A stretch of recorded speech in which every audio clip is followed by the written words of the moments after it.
Welcome to the Story Learning Podcast, regular doses of language learning tips and motivation to help you become fluent in any language. With me, Olly Richards. For language programs, books, free resources, and much more, visit StoryLearning.com. Good morning, everybody. Welcome back to the show. We're going to have a bit of fun today. I'm going to talk about some controversial topics. Topics that are guaranteed to start an argument with your language learning friends. Going to let off a bit of steam based on some stuff that's been going on recently. Anyway, we'll get to that. Before that, though, I'm running a big podcast survey. The podcast is almost 3 years old now, believe it or not. It will be in April, 3 years old. And I've never actually stopped to do a big survey of you guys to find out what you want and what you like, like across the board.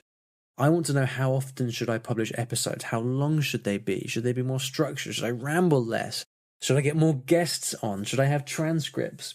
Should I do more series? Like, what should I do? What do you want? And I've put together, me and Dave have put together this big podcast survey that's going to give you the opportunity to very quickly tell me your thoughts about all of this so that you can have the show that you want that's going to help you the most. The place to go to fill out your responses is iwillteachyoualanguage.com/podcast survey. All one word. iwillteachyoualanguage.com/podcast survey. Okay, so whether you like the show as it is, or whether you would benefit from different, maybe longer or shorter or more frequent, or a different kind of show, something that has, more a different spin, something that would meet your needs better. Whatever it may be, this is your chance. I do get a lot of emails about the podcast, but I really want to kind of go out there and ask all of you guys in one go for your ideas. That's going to be my kind of big push this year to create the show that you want. All right, so please take some time to answer that. It will be available for a short time.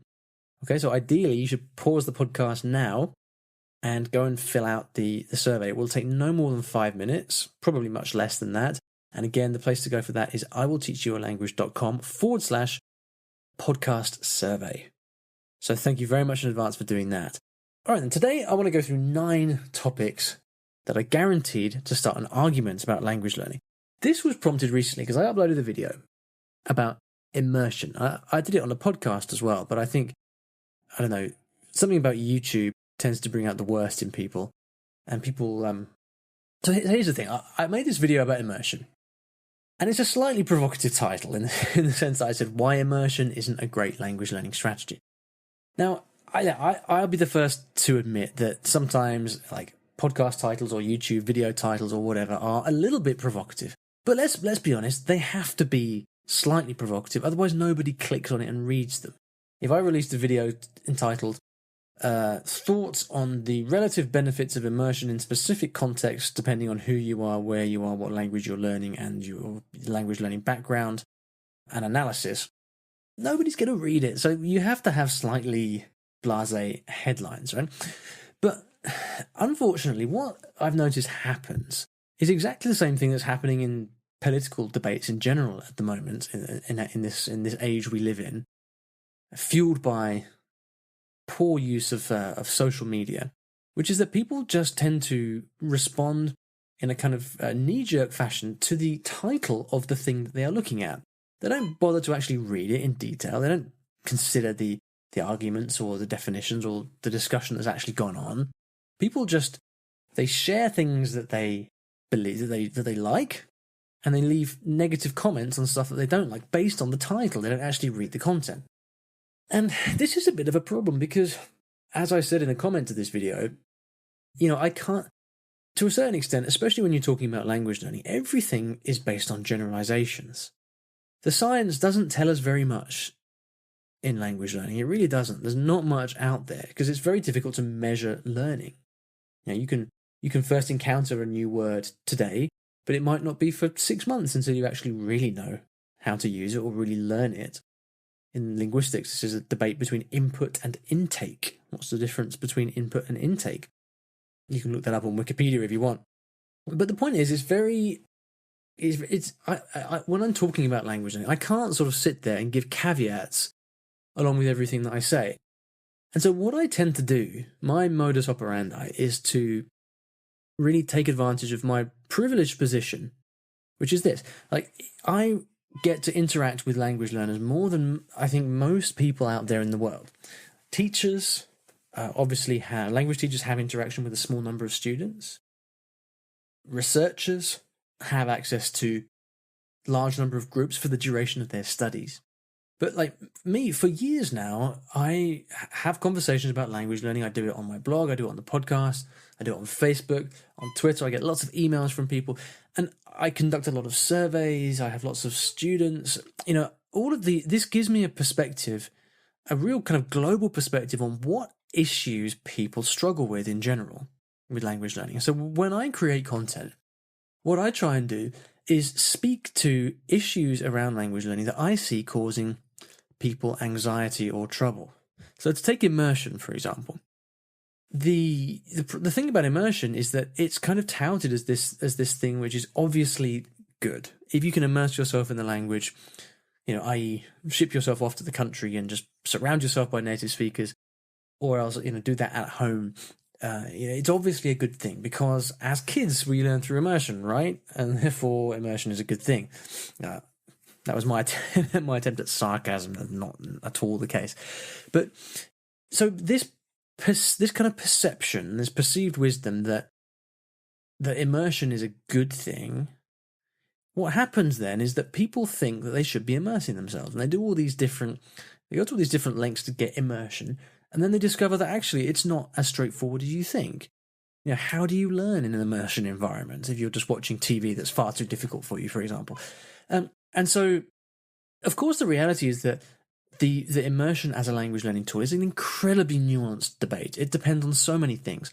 And as ever, more advanced language learners will know how to take best advantage of that.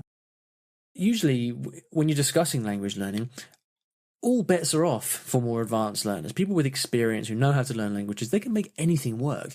But of course, those are the people who tend to be most vocal in replying to these kind of topics. And so you kind of got this problem where, if I want to really put forward a solid case for something, I have to shroud it in so many caveats that it bores me to death, let alone the person that's watching the video or listening to the podcast or reading the blog post or whatever. And so I tend to try to create content that I think is going to help the most number of people. And in general, these people are the more uninitiated. They're not people that have learned languages before. They're people who are learning their first language, maybe their second language, maybe picking up or reviving a language after some time. And I try to address preconceptions and misapprehensions that I think are damaging their progress. And that's what I try to do. And I guess in that sense, it shouldn't really be surprising that if I put forward a view that, immersion is not necessarily the best way to learn a language. It shouldn't be surprising that there is a lot of kind of kickback against that from people who are experienced, who've made immersion work. But I guess I find it personally disappointing that people who are obviously very intelligent don't take the time to actually respond to the details of what is actually said. So in the case of the immersion video, and I don't remember whether I made exactly the same point on the podcast or not. There certainly weren't that many comments on the show notes. But, in the case of the immersion video, I was very careful to define immersion in the sense that I was going to talk about it in the video. I said, immersion for the purposes of this discussion is surrounding yourself in native level content. So it is an attempt to give yourself like massive amounts of exposure and surround yourself at all times of the day with native level content. That's how I defined immersion. And then so what happens is that in the reaction to that, people forget about that definition. They seem to remember the title alone, and they say, no, but that guy over there, this guy I know, he made immersion work, or it worked for me. Of course immersion works. You just have to use graded material, which of course is not the definition I gave in the first place. All these fallacies and straw man arguments, and it kind of puts me in a strange position as someone that's creating content, because do I then engage with the people that react in this way and then list out all the caveats that should have been listed? Or do I just kind of ignore it and just keep on creating new stuff. I don't like to ignore stuff because I think, the debate is there to be had, and you learn through dialogue and through conversation, and by hashing out these ideas, that's how everybody understands more about the subject at hand and improves their knowledge and becomes a more skilled practitioner of the art, right? So I don't like to ignore stuff, but then by the same token, I kind of feel that if people don't pay me the respect of actually responding and engaging with the content that has been presented to them, then why should I kind of run around in circles and sort of defend my position? I think you should only, as a general rule, it's only good to engage with people who take the time to do the same to you. So when I get people like shouting at me on Twitter or whatever, I tend to generally ignore it or else respond with a kind of sarcastic comment, because otherwise you just allow people who don't want to fully engage in an argument to begin with to actually rob you of your attention and your brain power, whereas in actual fact they really don't deserve to, because they haven't paid you their respect in the first place, right? So I don't know, it's a funny one, and I guess it's kind of symptomatic of the maybe it was always this way. I'm sure if YouTube had existed in the 60s, exactly the same thing would have happened.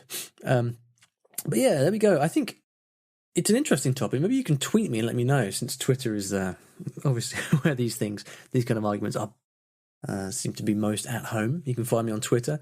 I've got a really awkward Twitter handle. It's Olly_IWTYAL. But you can just search for Olly Richards and you'll find me that way. Tweet me and let me know what you think.